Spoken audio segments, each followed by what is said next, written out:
thousands upon thousands.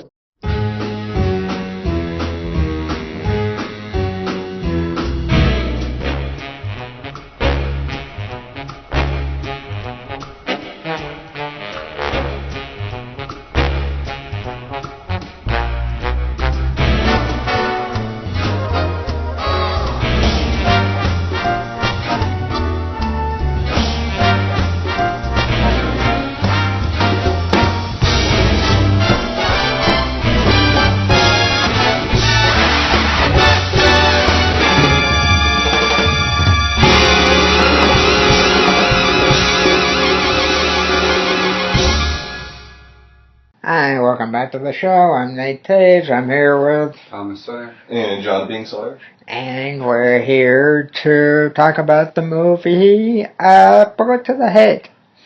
And it's a Stallone film from 2013. It's a action film, and basically the story is that Stallone is a hitman of sorts who has to figure out who set him up to get killed after completing one of his jobs, and who actually wound up killing his partner in the botched attempt to get rid of him and his partner. And so all hell breaks loose for him, and it's a long windy road to get where he is. Not too much to the plot, but well executed, I think, and good action. So we're going to take it around the table, break it down a little bit, and say what we liked about it. So typical for this is we're talking editing, action, we're talking Stallone's performance, we're talking general story, and overall, did we like the film? So, those are the 5 points. Let's start with Thomas. Okay. I'd say general story was action-packed. Uh-huh. And it was kind of multi-layered in a way, but it kept still on the main protagonist / anti-hero, as you mentioned, Yep. versus the main antagonist guy, kept it, black and white for most part. And all I have to say is I'm glad it wasn't 3D because bullets were flying like crazy in that movie. And explosions and stuff. Yeah, it was extremely violent. Don't forget the axe. Yeah, and the axe. And the knife, yeah. And the knife. Oh yeah, so many people got stabbed in that movie. It was basically like an adult version of Taken in some senses. It was a better version of Taken. Yeah. Stallone, his acting, it's good as usual. He played a real tough guy in this one.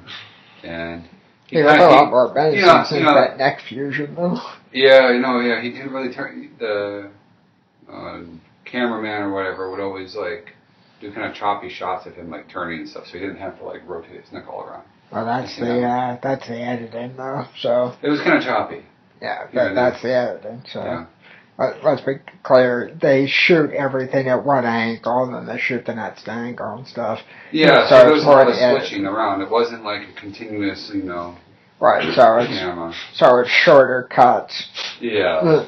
Make it easier on him, probably. Yeah, and faster cuts. Yeah. But I wouldn't say that makes it easier on him because they had to shoot everything from one angle, then the next angle and stuff, and so it's just put together that way in the movie. Don't they have multiple cameras, though, going at the same time? No. Usually not? No. I always thought they had, 2 or 3, and they just swap between them. No. Or take footage with all of them, and then cut them. Oh, they shoot maybe 2 cameras at a time, tops, and it's usually from the same angle, and hope to the next and stuff. Yeah. So. But I say the special effects are pretty good. There's a lot of explosions. Yeah. That's fun. Yeah. It's kind of like the Expendables compared to the violence and the action and it's the character, the personas. Because, he's a tough guy tattooed, morally ambivalent, ooh. Yeah, by the way, speaking of that, are you ready for the PG-13 Expendables 3? I didn't know it was PG-13. Yeah, it's PG-13 this time. Interesting. Is he toning back or something? Or Yeah, what's going on? Apparently they dialed down the violence or something. It's PG-13. And the language. Huh? I didn't get 4 F words in a PG-13, so. Yeah. What am I missing? What else did I not talk about? 5 points. Let's see here. General story. Action. Editing. Stallone. Acting. Missing one. I think overall movie, did you like it? All right. Oh, so you rated it out of 4 stars, right? Yeah. I give it 2.5, 3. Okay. And Jonathan? Good My popcorn turn. movie.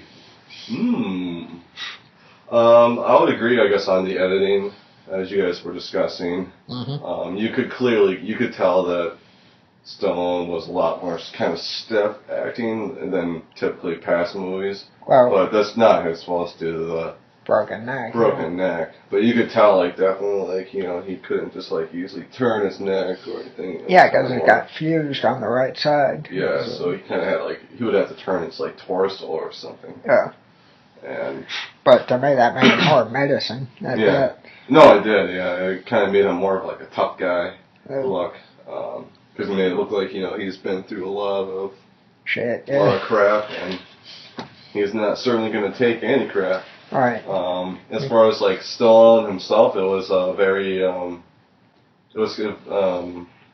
what would you like to say? Like a very much like a Stallone movie can be. Right. A big, you know, really strong, muscular, tough guy, deep voice, who likes to kick ass. He's got his tattoos. Doesn't want to listen to anybody. Doesn't listen to anyone. He takes it his own way. Mm-hmm. Or you can go screw off, basically. And Stallone he's a good actor and kicks ass. So I like that aspect, and yeah, there was a ton of action in this movie, like a lot of fighting scenes. All I can say is I wouldn't want to be in the middle of any of those fighting scenes. It kind of reminded me of The Departed in some ways. Yeah, I can't really say The Departed, but I'd say more of like if you want to go with the Expendables, or something like that. Yeah, it was he kind of was acting like the way he does in the Expendables. Yeah. You don't want to get attached to too many people in the movie. Right. Yeah, you might get a bullet to the head if you do. Right. Hence the title. Yeah. Oh gosh. Yeah. There was this. I just remember the one scene. I think it was the antagonist guy. I forgot his name. Jason Momoa. Yeah. And when he went into that bars and just went boom, boom, all like these people got hit in the head. I was like, I think I know why this is called bullet to the head now. Yeah. Because if you're gonna go, it's gonna go through the head. Right. Exactly. Yeah. And then that's all the headshots. Yeah. And I didn't expect that the very ending scene with the cop being the one that was kind of like that saved his life. I didn't expect that. I thought he got him when he stabbed him in the neck. Not to give away the story, but yeah. I was like, holy crap! He is still able to focus trying to kill Stallone after that. Yeah, that was nuts. I was like, holy cow! This guy must be badass. Yeah, well, it's Jason Momoa. He's yeah, not going to go down without a fight. Exactly, yeah, and then,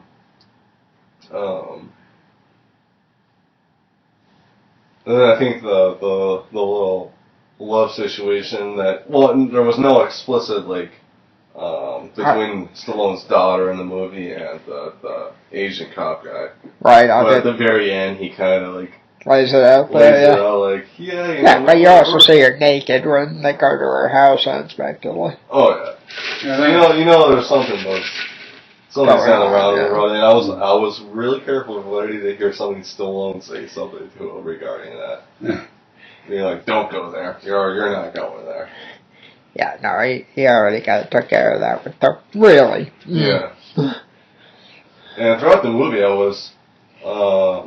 wasn't exactly sure what to think of the cop guy. Like, if he was going to rat out Stallone in the end, like if he was using him. Right. You know, it was hard to tell because he would say like, once we get this guy, I'm coming for you too. And he was always in contact with the department, so I was waiting for him to try to set something up on Stallone at the same time. So.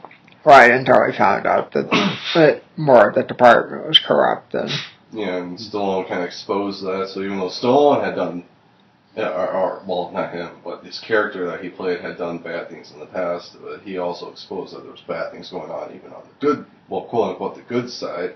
Right. So it kind of showed the good cop, right. But the bad cops too. And the good cop was able. The Asian guy was able to. I forgot his name too. Right. Well, what's your general impression of the story while we're on the topic? I thought it was a very good action movie. It definitely kept you at your seat watching. There was no real dull parts, so you're always interested in seeing what was going to happen next. So, on a scale of Bomb being the worst and 4 being the best, I'll give it a 3. It was a good movie. Okay. I'm in the same camp with you. It's a 3. Yeah. I saw it in theaters with my dad. It was like one of the few movies we got to last year. Yeah. And even less this year, but we made it to that one, and it was well done, I think. Yeah. I thought that it was, good editing, and because it, keeps you engaged with the angles that they chose and stuff. In terms of the editing, it was pretty quick cut for the action scenes, but that's par for the course these days. I didn't think it was terrible. Well, I don't know. I've never really dealt with editing on movies, so I have no idea what it's like to deal with that. But he's a new director, right? Relatively speaking, yeah. Oh. I mean, he's done a few things, but not a hell of a lot. Yeah, just don't know. The action was good. Yeah, the sound editing, I'll throw in that for freebie, was very well done. Stallone's, typical good performance. Yeah. I like Stallone in just about everything he does, including the movie Oscar, which the critics hated. I liked it. So, don't go by me if you're a snob, but, if you dig people doing good with stuff and you can accept something at a passive level, then by all means, this is the movie for you. The general story, it's not much to it, as I said in the beginning, but more mostly just an action movie. Right, but do you really need a lot to have an excuse to have Stallone go around killing people? No, Stallone doesn't need that much. He doesn't need much of a story to go do something. Right, so I mean, beat down on Stallone. Right, but I mean, so that was good.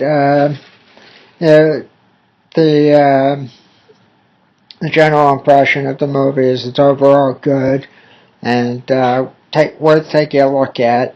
And not to belabor the point, but if you compare this to some of his other contemporary films, i.e. the Expendables series, or even Rambo, what was it, 4? Yeah. They're typical action films from the 80s action star who's now aged, but still hanging in there. Yeah. Trying to keep it alive. Right, but it's good. Same thing with the Grudge Match. Yeah. So, if you like Grudge Match, if you like the Expendables, if you like Rambo 4, you'll probably like this one. I don't think women would necessarily like this, but it depends on the woman. I'll see if there was a woman that did like it, that would be Stallone's kind of woman.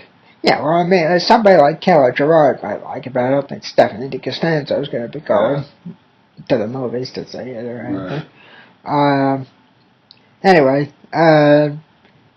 worth taking a look at, and so I think this will probably do it in terms of the review for this film.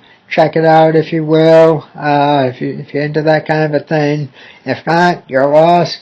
And we're going to be doing the Bully podcast around Christmas. So we got that to look forward to. I'll be doing more Moviecase ones with my dad and possibly on my own, depending on the movies that I go and see between now and whenever these guys are around for the next hangout. But in the meantime, we know that Thomas is getting married. Yeah. And we know that Jonathan's going to grad school in Arizona. Yeah. Well, Thomas is a double whammy. Married and going to grad school. Right, but he's in Mass and you're in Arizona. Yeah. So it's easier to contact him than it is to contact you. As we Yeah, discussed in the last podcast, given that you check your emails like once a year. Right. Yeah. Maybe I should get my academic emails. Yeah. Those you have to check every day. Yeah, do me a favor. When you get your academic email, send me an email from it so that I can save it in my contact Yeah, list. no, I'll do that. I'll do that when I turn my computer on. I think it's like jsawyer1 at email.arizona. It's telling the whole world, man. Yeah, Yeah. it's on our podcast. You really want to? You really want to get emailed by all these people? Essentially, Imagine if they don't like what you said about the movie. You're gonna hear from them. Hey, well, I can hear what the critics say of my critique. The critics say about it. That's a slightly redundant statement, but we'll leave that alone. Anyway, so anyway, as I said, just send me an email with the thing. So with that, that's going to do it for this one, and I'll see you guys on the next one, and Thomas I'll catch up with for podcasting sake after he's married, and we'll see what kind of hell we can raise. So maybe bring Sarah's perspective too of movies if she watches any of them. Yeah, well, it might be interesting to do that, but I mean, I think it would also be good to get her on the podcast in terms of talking about how was the wedding, did the organist show up. That might be a good idea if she would like to do that. Talk about the wedding and on the female perspective. Right, did the organist show up? Did Jenny sing in the same song as the guy who was playing? I almost accidentally say my awfully wedded wife. We're doing different vows. Oh, you're doing it different. Yeah, that's a secret. Well, I guess he won't be. He probably wrote his own. No, we can't do that. It's different. I guess we'll find out. Can you imagine what he would have written? The first time I saw you. Thank you for holding my head while I was puking all those years. Oh my gosh. I thought it would be more of the first time I saw you, I knew it was you. Right. Love at first smell. Yeah. Anyway, so with that, I'm Nate Taves. Tom Sawyer. And Jonathon Sawyer. And I'll see you guys on the next one, and these guys will catch up with you a bit later.